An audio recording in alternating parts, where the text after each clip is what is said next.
नमस्ते। आज का हमारा टॉपिक कुछ ऐसा है जो हमारी जिंदगी का एक बहुत बड़ा हिस्सा बन चुका है, द वर्चुअल सेल्फ। ये लाइन असल में हमारी आज की डिजिटल दुनिया की सच्चाई को दिखाती है ना? मतलब एक क्लिक में सेल्फी तो आ जाती है, पर सवाल यह है कि क्या उस तस्वीर के पीछे जो असली इंसान है, वो कहीं खोता जा रहा है? सोचिए, सोशल मीडिया बना तो था हमें दुनिया से जोड़ने के लिए, पर आज हो क्या रहा है?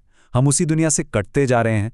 हजारों ऑनलाइन दोस्त हैं, लेकिन फिर भी अकेलापन महसूस होता है।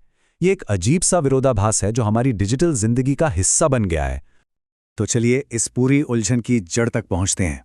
ये कहानी है हमारे रियल से वर्चुअल बनने की। एक ऐसी कहानी जहां ऑनलाइन दिखना जिंदा रहने से ज्यादा जरूरी हो गया है। लेकिन सवाल ये उठता है कि हम यहां तक पहुंचे कैसे? क्योंकि सच तो यह है कि इसकी शुरुआत एक बहुत ही सिंपल और अच्छे इरादे से हुई थी।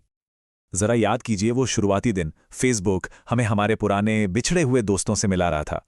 इंस्टाग्राम हमारी क्रिएटिविटी दिखाने का एक कैनवस बन गया था। और यूट्यूब ने तो मानो हर आम इंसान को अपनी आवाज उठाने का एक प्लेटफॉर्म दे दिया था। मकसद बिल्कुल साफ था, नेक था, और सब कुछ सही लग भी रहा था। लेकिन फिर धीरे धीरे कुछ बदल गया। हम इन ऐप्स को कंट्रोल करना भूल गए और इन ऐप्स ने हमें कंट्रोल करना शुरू कर दिया। और बस यही वो टर्निंग पॉइंट था जहां से पूरी कहानी पलट गई। तो सवाल यह है कि ये ऐप्स हमें कंट्रोल कैसे करते हैं? इसका जवाब कहीं बाहर नहीं, हमारे अपने दिमाग के अंदर ही है। ये सब एक दिमागी खेल है जिसे कहते हैं डोपामीन का खेल। इसको ऐसे समझिए, ये एक लूप, एक साइकिल की तरह है।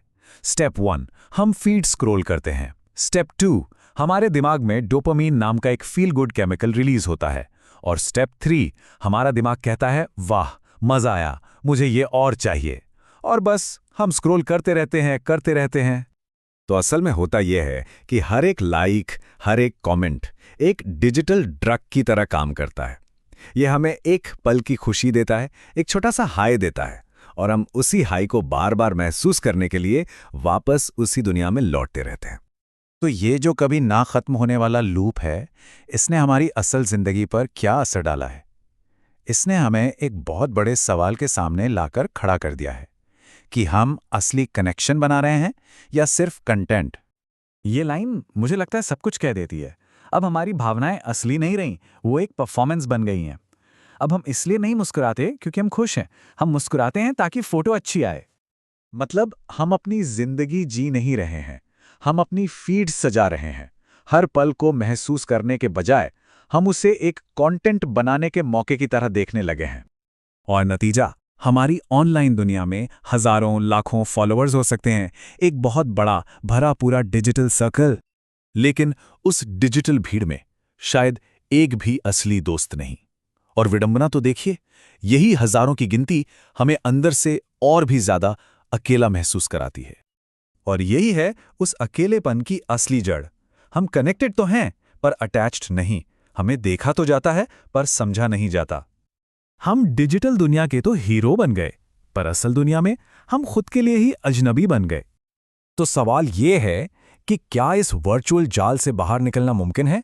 बिल्कुल है, और अब वक्त आ गया है जिंदगी को सच में जीने का। तो फिर असली प्रॉब्लम क्या है? क्या सोशल मीडिया ही विलन है? क्या उसे ही दोष देना चाहिए? नहीं, प्रॉब्लम सोशल मीडिया नहीं है। प्रॉब्लम यह है कि हम अपना रियल वर्जन ही कहीं भूल गए हैं। हमने अपनी असली भावनाओं को एक स्टोरी बना दिया है, अपने असली दर्द को एक कैप्शन में बदल दिया है। हमने अपनी पूरी जिंदगी को, अपनी असलियत को एक पैकेज की तरह बना दिया है। तो बस अब वक्त आ गया है स्क्रीन के पीछे से निकलकर असली दुनिया में कदम रखने का। क्योंकि याद रखिए, जिंदगी लाइक्स और व्यूज पर नहीं, बल्कि असली जेन्युइन कनेक्शन पर बनती है। तो आज बस एक सवाल खुद से पूछने की जरूरत है, हमारी ऑनलाइन प्रोफाइल और हमारी असलियत में कितना फर्क है? और याद रखिए, असली बनिए, वर्चुअल नहीं।